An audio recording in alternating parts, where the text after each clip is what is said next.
All right, so today we're going to talk about John Stuart Mill and utilitarianism.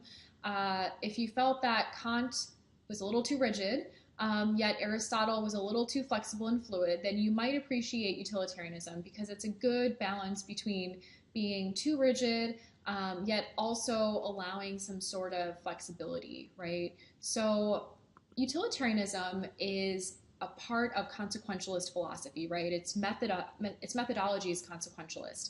So what is consequentialism?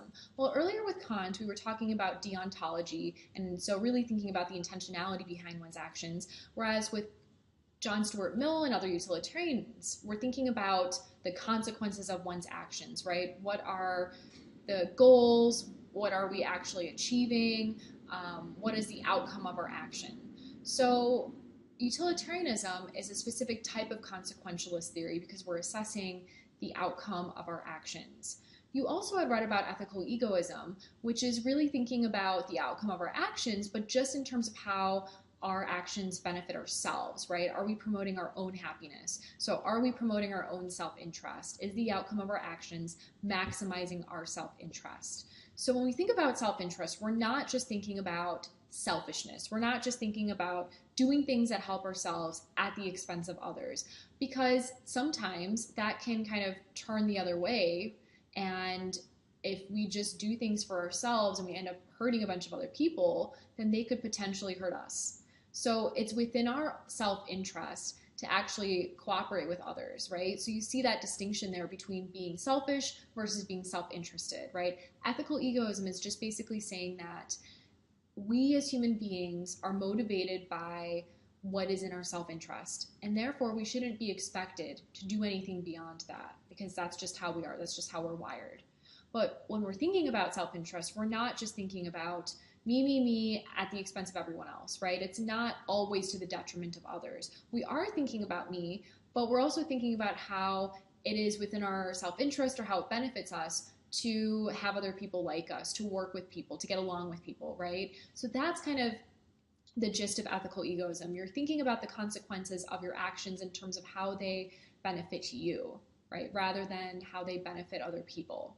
Whereas utilitarianism is consequentialist because we're assessing the outcome of our actions, but we're not just thinking about it in terms of the self. We're not just trying to maximize our own self-interest or our own happiness. We're thinking about the good of others, right? So we're thinking about the happiness of others, not just for the self.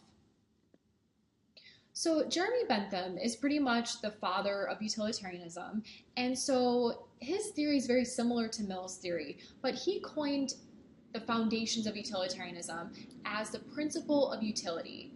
So what is a principle of utility? It's pretty much conveying that happiness is a desirable end in itself. It is intrinsically desirable. We never desire happiness for the sake of something else. We always desire happiness for the sake of itself, right? And so therefore, happiness should be the end of moral conduct. It should be the end of our behavior. It should be what motivates us. It should be the outcome of our behavior. So therefore, happiness is a requirement of being a decent person when it comes to our actions. But what is happiness, right? Because that can mean a lot of different things. So it's important to define happiness if we're basing a whole moral theory off of happiness.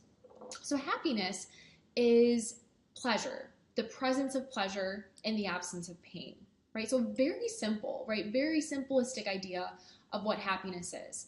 But for Bentham, he just thought of pleasure as an increase in intensity and duration of pleasure, right? So pleasure for him was purely quantitative.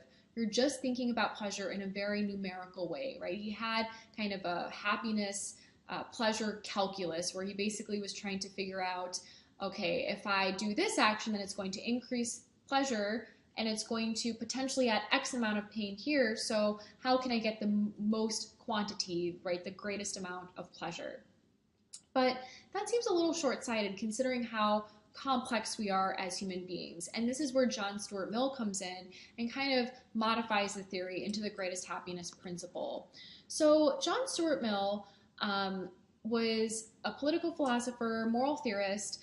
He was also politically involved. He was really focused upon justice, with respect to kind of the larger considerations of justice in society, women's rights, etc. So he was generally concerned about a lot of the topics he was writing about. He was very active philosopher. So you had read a brief section, a small section of John Stuart Mill's Utilitarianism. So what is the purpose? Why did he write this work on utilitarianism? So John Stuart Mill was really thinking about what motivates us as human beings, just like what Aristotle was thinking about before, right? For Aristotle, it was eudaimonia. For Mill, it's happiness. We as human beings are always thinking about trying to maximize happiness. But we don't just live by ourselves. We don't just live isolated from one another. We have to think about how our actions impact other people. So we're not just thinking about how our actions impact our own happiness. We're thinking about how our actions impact other people's happiness. And in order to understand how we can make happiness the standard of morality, we have to think about what happiness is, right? Just like with the principle of utility. Well, what is happiness, right? It's pain. It's basically a decrease of pain, and it's an increase of pleasure, right? So trying to have more pleasure than pain. Pretty simple. But Mill made it a bit more complex with the greatest happiness principle. So we're going to talk about what the greatest happiness principle is in our next video.